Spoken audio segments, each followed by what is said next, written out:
अंता विधानसभा उपचुनाव जैसे ऐसे नजदीक आ रहा है, वैसे वैसे सियासी हलचल और जनसभाओं का तापमान भी तेजी से बढ़ रहा है।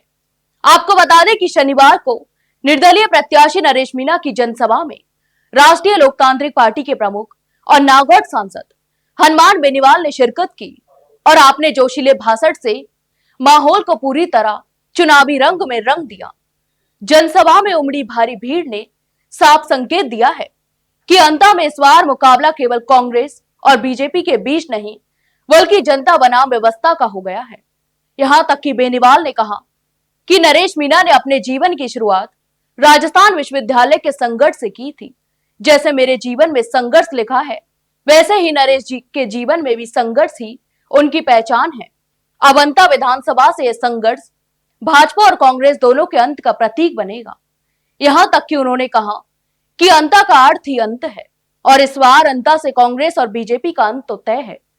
बेनीवाल ने अपने भाषण में मुख्यमंत्री बचनलाल शर्मा और पूर्व मुख्यमंत्री वसुंधरा राजे दोनों पर तंज कसे और कहा कि मैं आज भजनलाल जी के खिलाफ ज्यादा नहीं बोलूंगा, क्योंकि इन्हें मैडम यानी वसुंधरा राजे ने पहले ही खत्म कर दिया है, तभी भजनलाल जी का उदय हुआ है।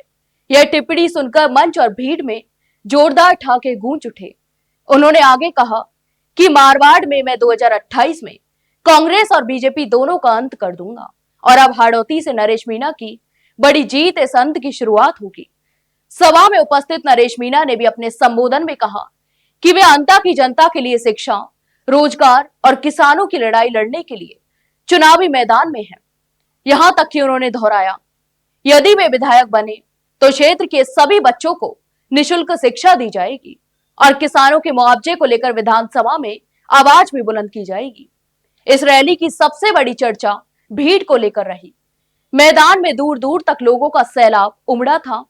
तो वहीं राजनीतिक जानकारों के मुताबिक अंता में अब तक भजनलाल शर्मा, वसुंधरा राजे, सचिन पायलट और दिग्गज नेता अपनी अपनी पार्टियों के प्रत्याशियों के समर्थन में रैलियां कर चुके हैं। लेकिन हनुमान बेनीवाल की इस सभा में जितनी भीड़ उमड़ी, उसने दोनों राष्ट्रीय दलों की चिंता बढ़ा दी है। राजनीतिक विश्लेषक मानते हैं कि इस रैली ने अंता की सियासत में नया मोड़ ला दिया है। जाट, मीणा और ब्राह्मण समाज के साथ साथ युवा मतदाता भी अब नरेश मीणा के पक्ष में रुझान दिखा रहे हैं। 11 नवंबर को होने वाले मतदान से पहले बेनीवाल की रैली ने न केवल सत्ता दलों के लिए सिरदर्द बनी है, बल्कि स्पष्ट संकेत भी दे रही है कि अंता से उठी यह लहर पूरे राजस्थान की राजनीति में नई कहानी लिख सकती है। तो आपकी इस पूरे मामले पर क्या राय है, हमें कमेंट बॉक्स में कमेंट करके जरूर बताएं।